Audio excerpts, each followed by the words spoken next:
تحریک کشمیر سوزارا اٹلی کے زیر اہتمام اٹلی کے دیگر شہروں کی طرح سوزارا میں بھی کشمیریوں کے ساتھ اظہار یکجہتی کے لیے ایک کارنر میٹنگ منعقد ہوئی، جس میں امیر جماعت اسلامی محمود شریف اور رفاقت علی نے شرکت کی۔ میٹنگ کا آغاز تلاوت قرآن مجید اور نعت رسول مقبول سے ہوا۔ نقابت کی ذمہ داری general secretary Jamaat Islami Italy Atif Nazir نے سر انجام دی۔ یوم یکجہتی کشمیر کی تیاریوں کے لیے منعقد کی گئی اس میٹنگ میں پاکستانی کمیونٹی نے بڑی تعداد میں شرکت کی۔ اس موقع پر محمود شریف، محبوب حسین شاہ، اکمل خان، سید افضال شاہ، چودھری خالد مقصود تہال، چودھری شفاقت علی اور محمد انور نے گفتگو کرتے ہوئے اس عزم کا اظہار کیا کہ وہ 4 فروری کو کشمیریوں کے ساتھ اظہار یکجہتی کے لیے گزشتہ سال کی طرح اس بار بھی مظاہرے میں بھرپور شرکت کو یقینی بنائیں گے۔ محمود شریف نے تقریب سے خطاب کرتے ہوئے کہا کہ میری روح ٹھنڈی ہے، یہ ہے محبت کشمیریوں کی،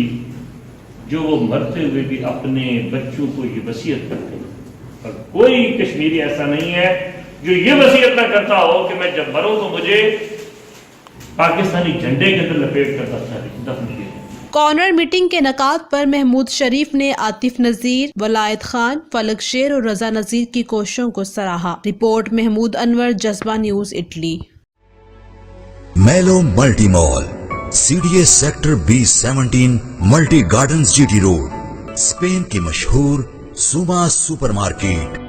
0321-2000048، 0333-666-9939۔